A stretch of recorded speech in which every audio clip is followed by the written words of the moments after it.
আজি আপোনালোকক মোৰ এই চেনেলত স্বাগতম জনাইছোঁ আৰু এই ভিডিঅ'টোত সাধাৰণতে যিসকলে এবাৰ হায়াৰ ছেকেণ্ডেৰী ফাইনেল ইয়েৰৰ এক্সাম ইতিমধ্যে ক্লিয়াৰ কৰিলে তেওঁলোকৰ কাৰণে বহুত বেছি ইম্পৰ্টেণ্ট হ'ব।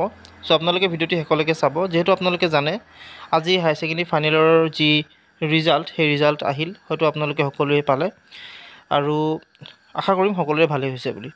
এতিয়া কথাটো হৈছে যে আপোনালোকে যিসকলে হায়াৰ ছেকেণ্ডেৰী ক্লিয়াৰ কৰিলে তেওঁলোকে সাধাৰণতে তেওঁলোকৰ বহুতেই ডিগ্ৰীত এডমিশ্যন ল'ব, অৰ্থাৎ BA BSc BComত এডমিশ্যন ল'ব আৰু এই এডমিশ্যনৰ বাবে আপোনালোকে কিটা কাম কৰিব লাগিব, যিহেতু আগতে যিটো এডমিশ্যনৰ প্ৰচেছ আছিলে সেয়া অফলাইন আছিল আৰু এতিয়া সাধাৰণতে আপোনালোকৰ যি প্ৰচেছ সেই প্ৰচেছবিলাক অনলাইন হ'ল।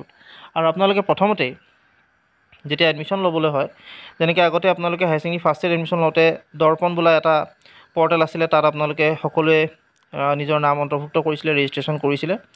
ঠিক তেনেকৈ ডিগ্ৰীত এডমিশ্যন ল'বৰ কাৰণে অনলাইন মাধ্যমেদি আপোনালোকে সকলো প্ৰচেছ কৰিব লাগিব, যিহেতু আপোনালোকৰ সকলো কামবিলাকে অনলাইন মাধ্যমেদিয়ে হ'ব।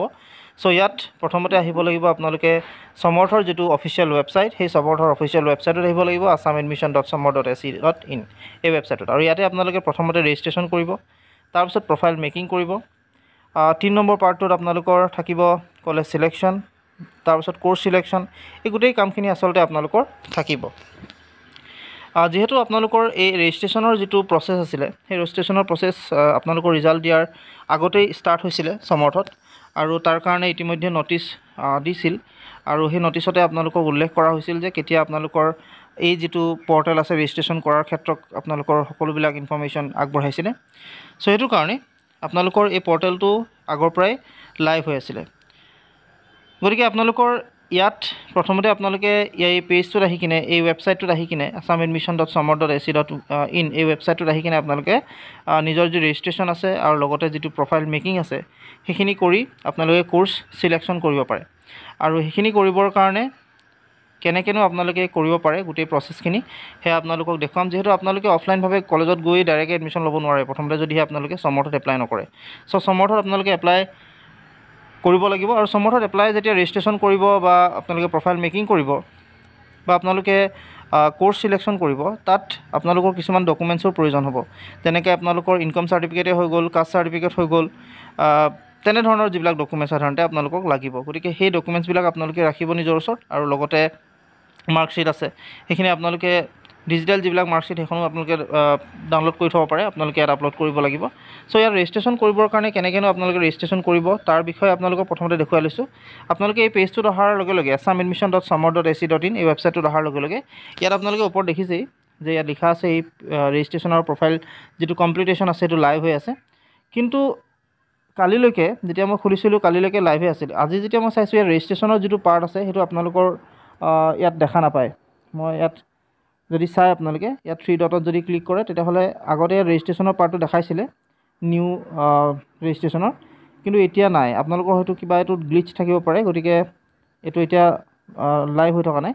আপোনালোকে এইটোত যেতিয়া আপোনালোকৰ ইয়াত চাব, ইয়াত আপোনালোকে ৰেজিষ্ট্ৰেশ্যনটো কৰি ল'ব, সমৰ্থত আপোনালোকে ৰেজিষ্ট্ৰেশ্যন কৰি ল'ব। আৰু ৰেজিষ্ট্ৰেশ্যন কৰাৰ পিছত 2 নম্বৰ কাম থাকিব প্ৰফাইল মেকিং। প্ৰফাইল মেকিংটো আপোনালোকে কৰি ল'ব। মই আপোনালোকক যিটো অফিচিয়েল ৱেবছাইট সেইটোৱে আপোনালোকক দেখুৱাই দিছোঁ।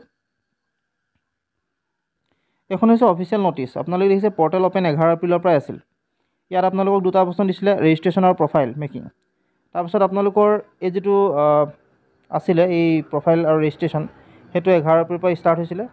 তাৰপিছত আপোনালোকৰ ৰিজাল্ট এনাউন্স হোৱাৰ লগে লগে আপোনালোকৰ যিটো ইনষ্টিটিউশ্যন ছিলেকশ্যন আছিলে সেয়া তেতিয়াৰ পৰা আপোনালোকে কৰিব পাৰে।